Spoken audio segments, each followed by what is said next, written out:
Hello everybody.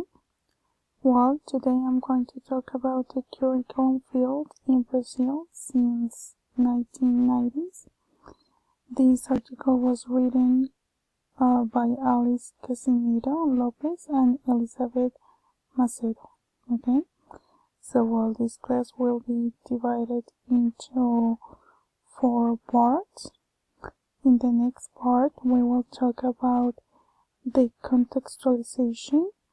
So in this part we need to talk about the previous decade, the 1980s, that actually were marked by the ending of a military dictatorship that actually has lasted for the last 15 years, and it was characterized by a strong economic dependence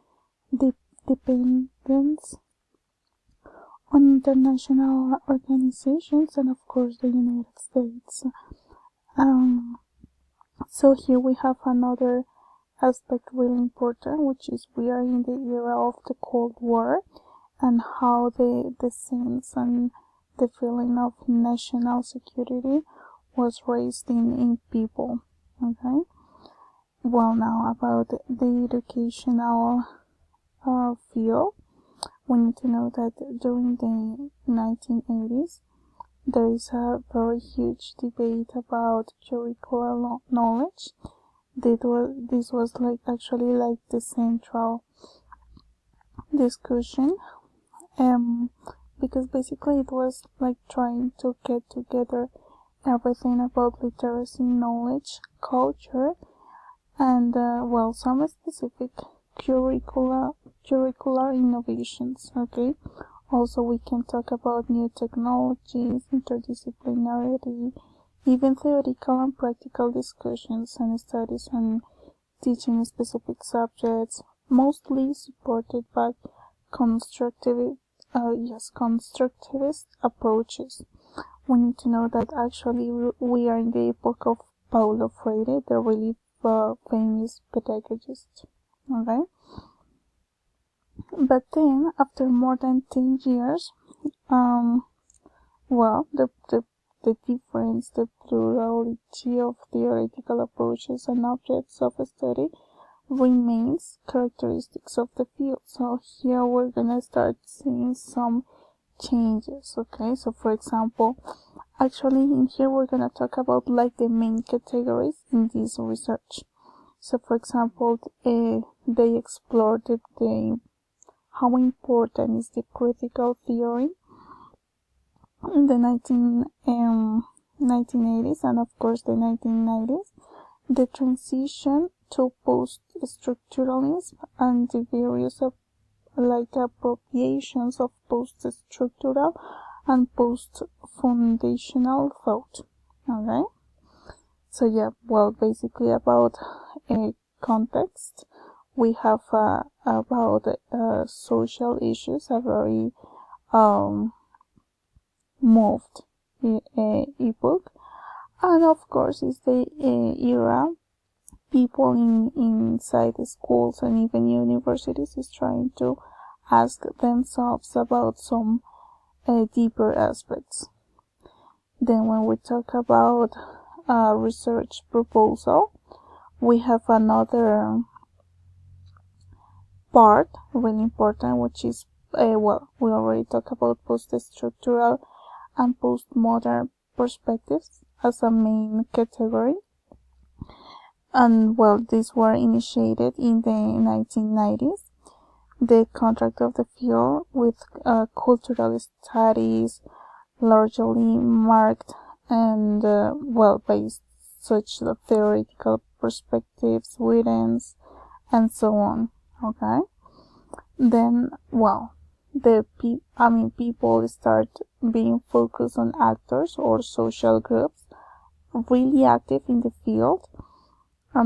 They start to establish identities as reflection of a given social reality. So in here basically we could say how a real situation, real experiences become the material to create new theory and knowledge about what people were living in the schools, inside the institutions, okay? So that's why we actually have curricular demands versus social actors, because on one hand we have what the curriculum was trying to establish, and on the other hand, we have what the social actors were needing, okay? So in here we have discourses, articulations among curricular demands, okay? Then we have key issues addressed. So in here we have 4 really important aspects, such as studies in, of, with, everyday life, and how they constitute an important part of curricular production in the curriculum field in Brazil. Basically because, well, they date from the 1980s, when they were tied to discussions on teachers' education carried out during the development of new regulatory laws about educations and teachers, okay? Also, we need to know that in the 1980s, the main theoretical dialogues were given at a time by critical authors. So that's why here we have the some of the main principal authors they talk about are Pierre Bourdieu and Henri Lefebvre, okay? And then we have epistemology of everyday practice. So this is really related to what I was telling you before about how those day-to-day experiences becomes like the base of knowledge, okay? Another aspect really important is the theory of discourse and post-foundational approaches that are currently guiding our investigations, like nowadays.